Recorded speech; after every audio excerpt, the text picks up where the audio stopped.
जोशीमठ या ज्योतिर्मठ ये वो स्थान है जो कि उत्तराखंड के चमोली जिले में है। बहुत ही खूबसूरत शहर है, पहाड़ों पर बसा हुआ। लेकिन क्या ये समय के साथ आगे होगा या नहीं, अब सवाल इस पर खड़े हो रहे हैं। जोशीमठ या ज्योतिर्मठ ये वो जगह है जहां बद्रीनाथ मंदिर की स्थापना से पहले देश के बाकी हिस्सों में 3 और मठों की स्थापना से पहले आदि शंकराचार्य जी ने प्रथम मठ की स्थापना की थी। ये वो जगह है जहां बद्रीनाथ जी जाड़े के समय में नृसिंह मंदिर में विराजते हैं। आदि शंकराचार्य जी द्वारा बद्रीनाथ मंदिर की स्थापना और वहां जो नंबूद्री पुजारियों को बिठाने के समय से ही जोशीमठ जो है बद्रीनाथ जी के जाड़े का स्थान रहा है और आज भी ये परंपरा चली आ रही है। जाड़े के 6 महीनों में बद्रीनाथ जी का जो मंदिर है वो बर्फ से ढका होता है और तब भगवान विष्णु जी की पूजा जोशीमठ के नृसिंह मंदिर में होती है। 4 धाम के प्रमुख धाम बद्रीनाथ के प्रवेश द्वार कहलाने वाले जोशीमठ शहर के खत्म हो जाने का खतरा आ गया है। यहाँ के 500 से भी ज्यादा घरों में दरारें आ गई हैं। 4677 स्क्वायर किलोमीटर में फैले इस इलाके में करीब 600 परिवारों को निकालने का काम इस वक्त चल रहा है। करीब 5000 से ज्यादा लोग दहशत में, उन्हें डर है कि उनका भी घर कभी भी ढह सकता है। बताया जाता है कि जोशीमठ के मकानों में दरारें आने की शुरुआत 13 साल पहले हो चुकी थी। हालात जब काबू से बाहर निकले तो एनटीपीसी पावर प्रोजेक्ट और 4 धाम ऑल वेदर रोड का काम रोकने के आदेश दे दिए गए। एक्सपर्ट्स कहते हैं कि ब्लास्टिंग और इस शहर के नीचे जो सुरंग बनाने का काम चल रहा है उसकी वजह से पहाड़ धंस रहे हैं। लेकिन कहानी इसके आगे और भी है। स्वागत है आपका, आप देख रहे हैं आरजे कार्तिक एक्स्ट्राज। आज बात करते हैं जोशीमठ आखिर खिसक क्यों रहा है, दरक क्यों रहा है। हिमालय के इको सेंसिटिव जोन में जोशीमठ आता है। बद्रीनाथ धाम, हेमकुंड साहिब और फूलों की घाटी तक जाने का एंट्री पॉइंट इसे कहा जाता है।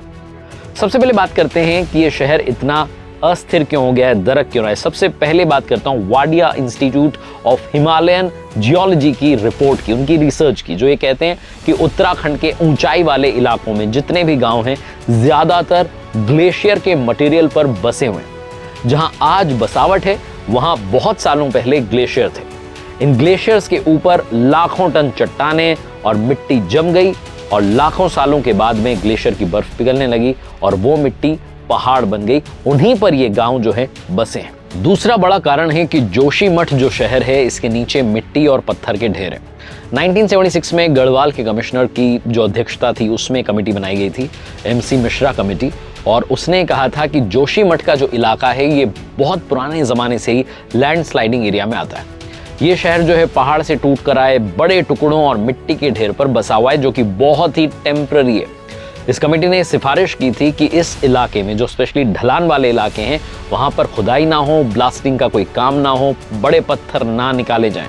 साथ ही उन्होंने ये भी कहा था कि जोशीमठ के 5 किलोमीटर के एरिया में, 5 किलोमीटर के दायरे में किसी भी तरीके के कंस्ट्रक्शन का मटेरियल डंप ना किया जाए। ये सारी बातें दरकिनार की गई और परिणाम आज सबके सामने। तीसरा कारण जो है वो है हिमालय में पैराग्लेशियल जोन की विंटर स्लो लाइन पर बसावट। जोशीमठ जो है हिमालय के इलाके में जिस ऊंचाई पर बसा है उसे पैराग्लेशियल जोन कहते हैं। इसका मतलब कि इन जगहों पर पुराने जमाने में ग्लेशियर थे लेकिन बाद में ग्लेशियर पिघल गए और उनका जो मलबा है वो बाकी रह गया। इससे जो पहाड़ बनते हैं वो मोरेन कहलाते हैं और साइंटिफिक लैंग्वेज में इसे कहते हैं डिसइक्विलिब्रियम।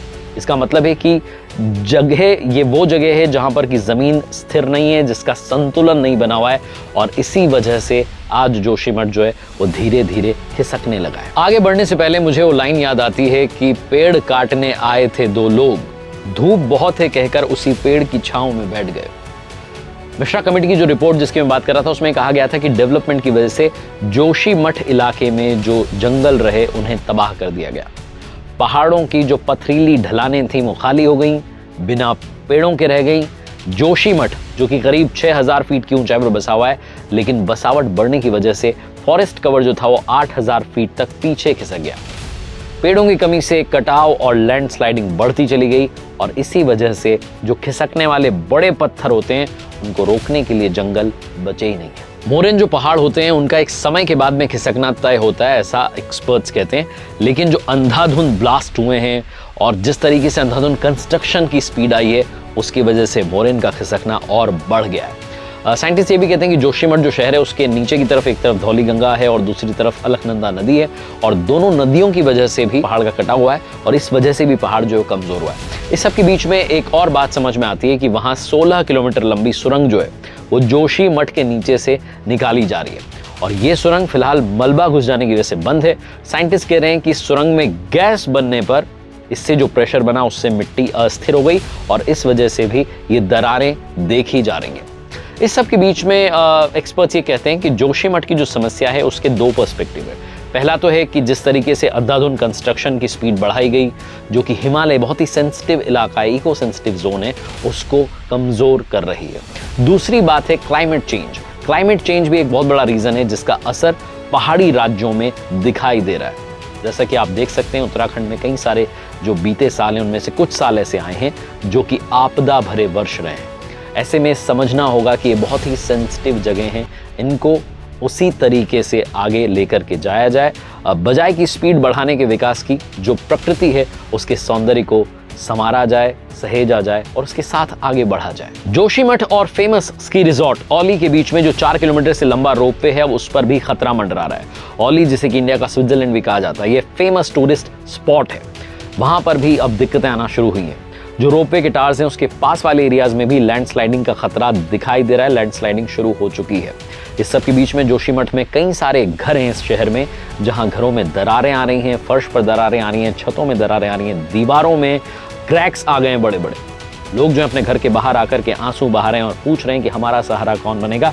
हालांकि सरकारें कह रही हैं कि हम आपके साथ में खड़े हुए हैं, लेकिन लोगों के अपने इमोशन से, हर किसी का इमोशन अपने घर से जुड़ा होता है, वो घर जिसे हम तन मन धन से बनाते हैं। जोशीमठ में ये जो कुछ हो रहा है इससे बस यही समझ में आता है कि अति सर्वत्र वर्जित।